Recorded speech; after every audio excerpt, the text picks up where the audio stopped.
T20 world cup super 8 స్టేజ్లో ఆఫ్ఘనిస్తాన్తో జరిగిన మొదటి మ్యాచ్లో ఇండియా ఏకంగా 47 పరుగులతో ఘన విజయం సాధించింది. ముందుగా బ్యాటింగ్లో అదరగొట్టగా ఆ తర్వాత బౌలర్స్ అందరూ కలిసికట్టుగా బౌలింగ్ చేసి ఆఫ్ఘనిస్తాన్ని 134 పరుగులకే ఆల్అవుట్ చేశారు. Mainly the man Bumrah excellent bowling చేశాడు. కానీ ఈ మ్యాచ్లో హీరో మాత్రం సూర్యకుమార్ యాదవ్. ఎందుకంటే టీం కష్టాల్లో ఉన్నప్పుడు వచ్చి ఒక ఎక్సలెంట్ 50 కొట్టాడు. ఒక ఎండ్లో బ్యాటర్స్ స్ట్రగుల్ అవుతుంటే తను మాత్రం వేరే పిచ్ పైన బ్యాటింగ్ చేసినట్టు చాలా సింపుల్గా ఆడాడు. ఇన్ఫ్యాక్ట్ తనకే ప్లేయర్ ఆఫ్ ద మ్యాచ్ కూడా వచ్చింది. ఇక ఈ మ్యాచ్లో మన టీమిండియా కెప్టెన్ టాస్ గెలిచి బ్యాటింగ్ చూస్ చేసుకున్నాడు. అండ్ రషీద్ ఖాన్ కూడా టాస్ గెలిస్తే సేమ్ ఇదే చేద్దామనుకున్నాడు. టాస్ గెలిచి బ్యాటింగ్ తీసుకున్న మన టీమిండియాకు అంత మంచి స్టార్ట్ రాలేదు. వరుసగా 4వ మ్యాచ్లో కూడా మన ఓపెనింగ్ పేర్ ఫెయిల్ అయింది. మెయిన్గా రోహిత్ శర్మ బాగా స్ట్రగుల్ అయ్యాడు. 13 బంతుల్లో కేవలం 8 పరుగులు మాత్రమే చేశాడు. తను కొట్టిన ఆ ఒక్క బౌండరీ కూడా ఎడ్జ్ తాకి లక్కీగా వచ్చింది. మోస్ట్ ఇంపార్టెంట్లీ రోహిత్ శర్మ ఈ వరల్డ్ కప్లో 3వసారి లెఫ్ట్ ఆర్మ్ పేసర్కి అవుట్ అయ్యాడు. ఇక విరాట్ కోహ్లీ చూసుకున్న 24 పరుగులు మాత్రమే చేశాడు. కానీ అంత కంఫర్టబుల్గా కనిపించలేదు. 24 బంతుల్లో 24 పరుగులు మాత్రమే చేశాడు. ఒక ఎండ్లో బ్యాటర్ స్ట్రగుల్ అవుతున్నా ఇంకో ఎండ్లో మాత్రం రిషబ్ పంత్ అద్భుతమైన బ్యాటింగ్ చేశాడు.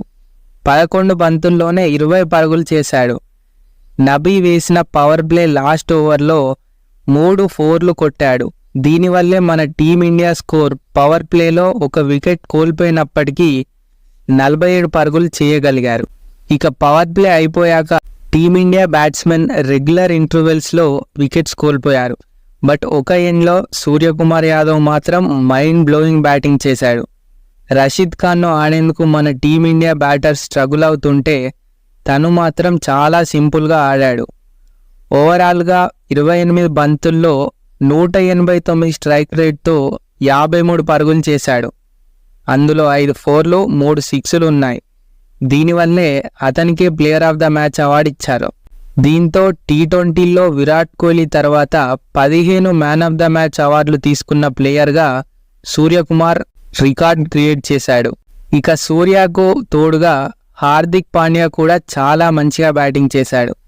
ఇనిషియల్గా కొంచెం టైం తీసుకున్నప్పటికీ లాస్ట్లో యాక్సిలరేట్ చేశాడు. ఓవరాల్గా 24 బంతుల్లో 32 పరుగులు చేశాడు.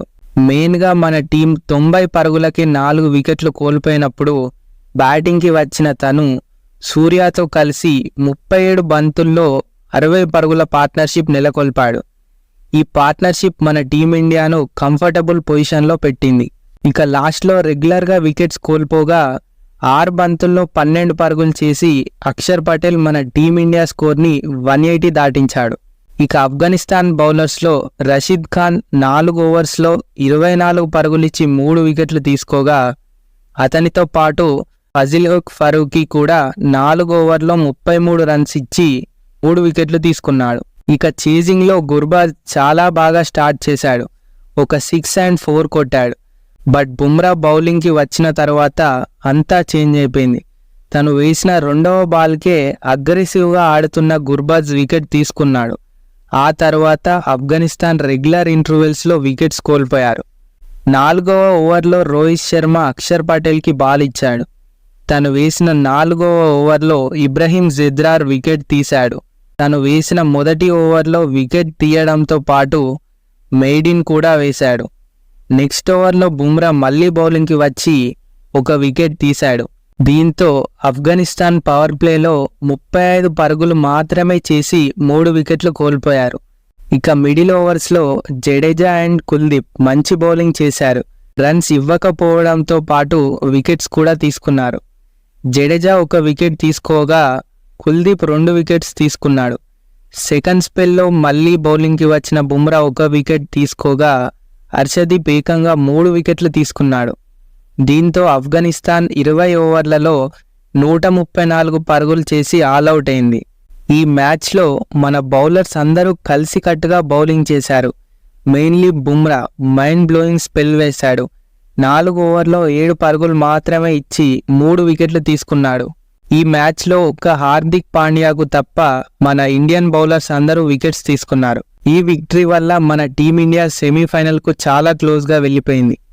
నెక్స్ట్ మ్యాచ్లో బంగ్లాదేశ్ని ఓడిస్తే చాలు సెమీఫైనల్కు వెళ్ళిపోతుంది. చూడాలి మరి టీమిండియా నెక్స్ట్ మ్యాచ్లో కూడా ఇదే పర్ఫార్మెన్స్ ఇస్తారా లేదా అని.